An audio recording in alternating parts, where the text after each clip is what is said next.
नमस्कार साथियों, welcome to नाम नॉलेज हब। कैसे हैं आप लोग? आशा करते हैं अच्छे होंगे और आप सभी की तैयारी शानदार तरीके से चल रही होगी। तो बिहार दरोगा मेंस एग्जाम आज के इस वीडियो में हम लोग साथियों पंचवर्षीय योजना और प्रमुख योजना का रिवीजन करने वाले हैं। तो वीडियो काफ़ी ही इंपॉर्टेंट है और यहाँ से विगत वर्षों में प्रश्न देखने को मिले हैं और आपके आने वाले एग्जाम में भी यहाँ से प्रश्न देखने को मिलेंगे। तो चलिए बिना किसी देरी के शानदार सेशन की हम लोग शुरुआत करते हैं। अगर आपने बिहार दरोगा की प्रीवियस वीडियो को नहीं देखा है तो जाकर जरूर देख लेंगे। चैनल के डिस्क्रिप्शन में सभी का लिंक दिया गया है। एग्जाम से पहले सभी वीडियो को आप लोग एक बार रिवाइज कर लीजिएगा। तो चलिए शुरू करते हैं। आज साथियों 23 तारीख है। कल तक जो है आपको वीडियो प्रोवाइड किया जाएगा और 25 को आपका एग्जाम है। आप अच्छे से अपना एग्जाम दीजिएगा। अगर आपने मेहनत की है, ईमानदारी से मेहनत की है, आपने लगातार प्रैक्टिस सेट किया है, डेफिनेटली साथियों आपका रिजल्ट होगा। तो चलिए शुरू करते हैं। पंचवर्षीय योजना। पंचवर्षीय योजना का जो मूल उद्देश्य था वो था गरीबी को दूर करना और जनसाधारण के जीवन स्तर को यथासंभव ऊपर उठाना। पंचवर्षीय योजना के कुछ मुख्य उद्देश्य थे, जैसे उत्पादन की मात्रा में तीव्र वृद्धि करना, रोजगार अवसरों में वृद्धि करना, आर्थिक समानताओं की उपलब्धि एवं आर्थिक स्थिरता की प्राप्ति। ये सभी जो हैं पंचवर्षीय योजना के मुख्य उद्देश्य माने जाते हैं। बात करें प्रथम पंचवर्षीय योजना की, तो प्रथम पंचवर्षीय योजना का जो शुभारंभ है वो 1 अप्रैल 1951 को हुआ था। इस योजना का जो अंतिम प्रारूप है वो 1952 में, याद रखना है, प्रकाशित किया गया था। यह योजना हेराल्ड डोमर मॉडल पर आधारित थी। सीधे सीधे एग्जाम में पूछा जाता है कि प्रथम पंचवर्षीय योजना किस मॉडल पे आधारित थी, तो याद रखना है हेराल्ड डोमर मॉडल पे। पंचवर्षीय योजना जो प्रथम थी, इसके दौरान 1952 ईस्वी में परिवार नियोजन को योजना के एक अंग के रूप में स्थान दिया गया था।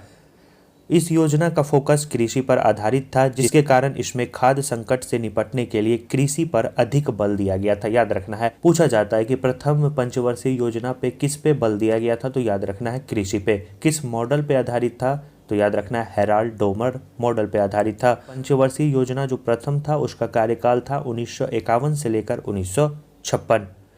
यह एक सफल योजना थी जो लक्ष्य प्राप्ति 2.1 से ज़्यादा विकास दर 3.6 को प्राप्त किया था। इस पंचवर्षीय योजना के दौरान ही मोस्ट इम्पॉर्टेंट है, सामुदायिक विकास कार्यक्रम का प्रारंभ किया गया था। कब? 1952 ईस्वी में। सीधा एग्जाम में क्वेश्चन पूछा जाएगा कि सामुदायिक विकास कार्यक्रम की शुरुआत कब की गई थी, तो 1952 में इसकी शुरुआत की गई थी। किस पंचवर्षीय योजना के दौरान, तो याद रखना है प्रथम पंचवर्षीय योजना के दौरान जो है इसकी शुरुआत की गई थी। आगे बढ़ते हैं। अगला पंचवर्षीय योजना है द्वितीय पंचवर्षीय योजना। इसका जो कार्यकाल है वो 1956 से लेकर 1961 है।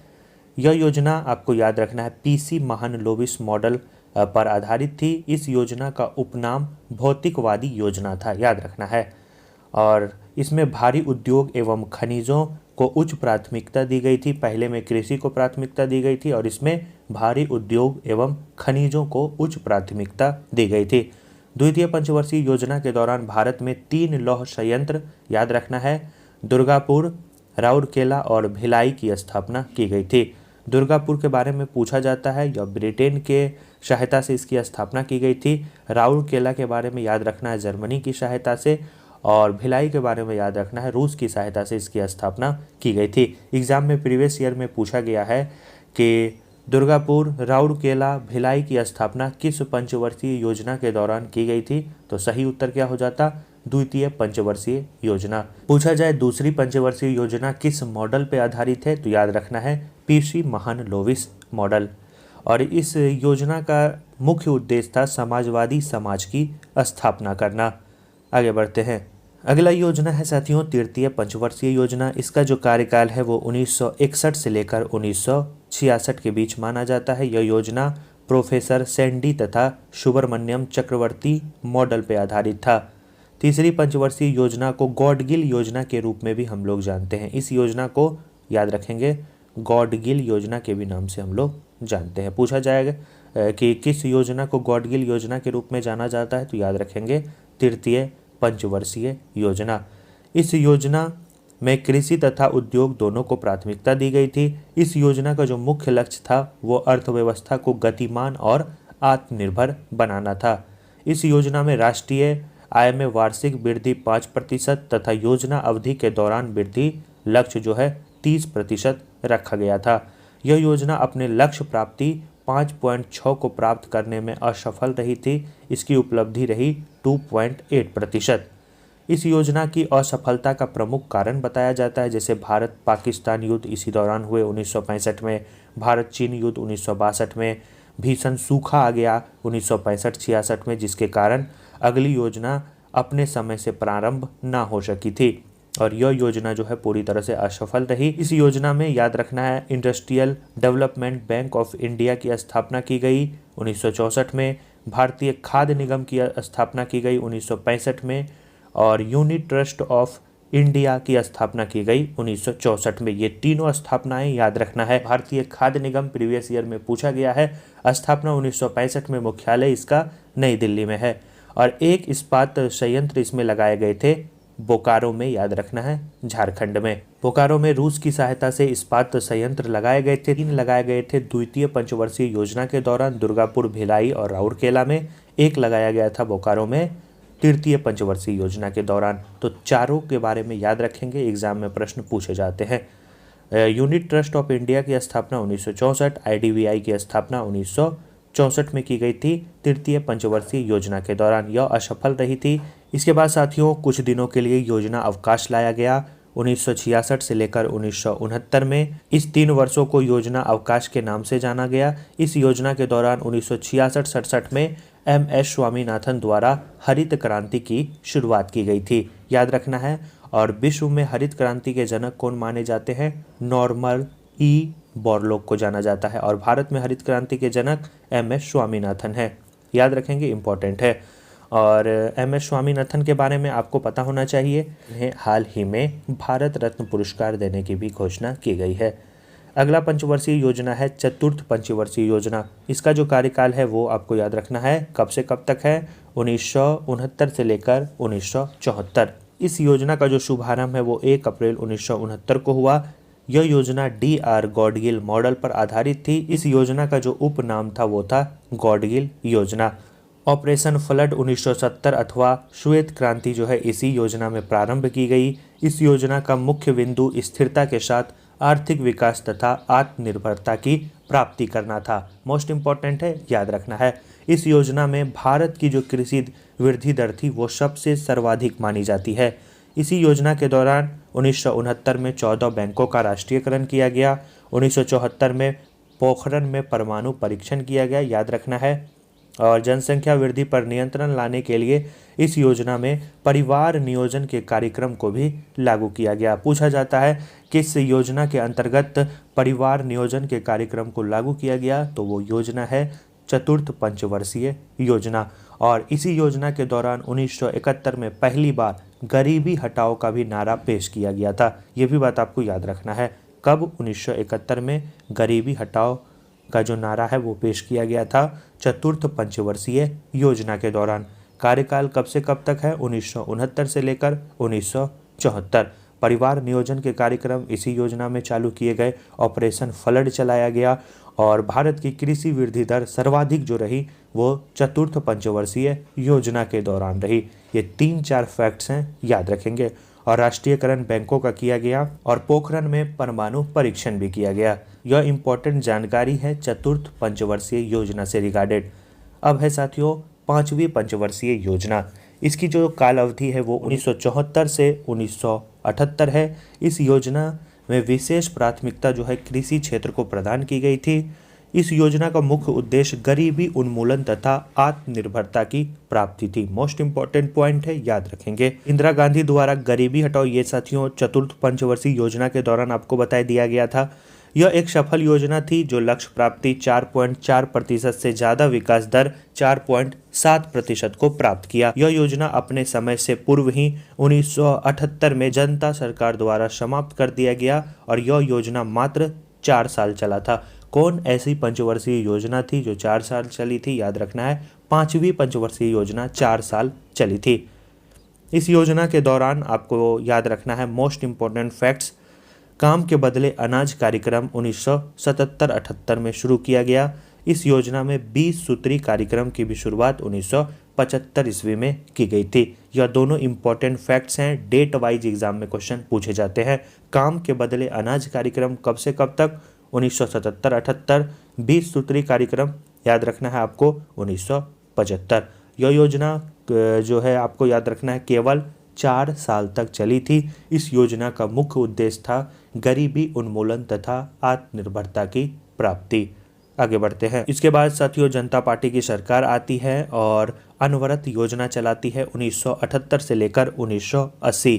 अनवरत योजना का जो प्रतिपादन है वो पूछा जाता है किसके द्वारा किया गया था? गुरनाल मिर्टल के द्वारा अपनी पुस्तक एशियन ड्रामा में किया गया था तथा इसे भारत में लागू करने का श्रेय किसे जाता है? जनता पार्टी की सरकार तथा डी.टी. लकड़वाला को जाता है। तो अनवरत योजना से संबंधित ये फैक्ट्स हैं, याद रखेंगे।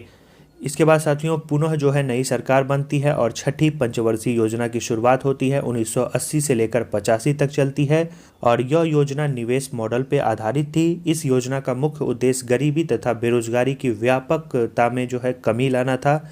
इस योजना के दौरान 1980-81 में राष्ट्रीय, आपको याद रखना है, ग्रामीण रोजगार कार्यक्रम की शुरुआत की गई। मोस्ट इंपॉर्टेंट है, याद रखेंगे। पूछा जाता है किस पंचवर्षीय योजना के दौरान राष्ट्रीय ग्रामीण रोजगार कार्यक्रम NREP की शुरुआत की गई थी? तो याद रखेंगे छठी पंचवर्षीय योजना। इस योजना के दौरान जनसंख्या वृद्धि पर नियंत्रण के लिए विविध नीतियों को प्रोत्साहन दिया गया था। यह एक सफल योजना थी जो अपने लक्ष्य प्राप्ति 5.2% से ज़्यादा विकास दर 5.5% को प्राप्त किया था। इस योजना की अवधि में याद रखना है 1983 से 84 में ग्रामीण भूमिहीन रोजगार गारंटी कार्यक्रम प्रारंभ किया गया था। इस योजना में राष्ट्रीय ग्रामीण रोजगार कार्यक्रम 1980 में, बैंकों का दूसरी बार राष्ट्रीयकरण हुआ था 1980 में। इसके बाद नाबार्ड की स्थापना 1982 में की गई। ट्राइसेम की जो है शुरुआत की गई, याद रखना है, मोस्ट इंपॉर्टेंट है, क्वेश्चन पूछा गया है। ट्राइसेम की शुरुआत जो है किस पंचवर्षीय योजना के दौरान की गई थी? 1979 में ट्राइसेम की शुरुआत की गई थी। एक साथियों है डुअरका की भी शुरुआत जो है छठी पंचवर्षीय योजना के दौरान 1982 में की गई थी। तो ट्राइसेम और डुअरका याद रखेंगे। ट्राइसेम 1989, डुअरका याद रखेंगे 1982। एग्जाम में क्वेश्चन पूछा जाता है, इसीलिए आपको बता रहे हैं। आगे बढ़ते हैं। अगला पंचवर्षीय योजना है 7वीं पंचवर्षीय योजना। इसका जो कार्यकाल है वो है 1985 से लेकर 1990। यह योजना जॉन डब्ल्यू मिलर मॉडल पे आधारित थी। इस योजना में सर्वोच्च जो प्राथमिकता है वो खाद्यान्न कार्य एवं उत्पादकता पर दिया गया। इस योजना को जो लक्ष्य है वो 5% विकास दर को प्राप्त करना था, जो लक्ष्य प्राप्ति से अधिक यानी 5.6% को प्राप्त किया। इस योजना का जो उद्देश्य था वो था एक स्वतंत्र आत्मनिर्भर अर्थव्यवस्था की स्थापना करना। इस योजना के दौरान 1989-90 में जवाहर रोजगार योजना जैसे महत्वपूर्ण कार्यक्रम को प्रारंभ किया गया था 7वीं पंचवर्षीय योजना के दौरान।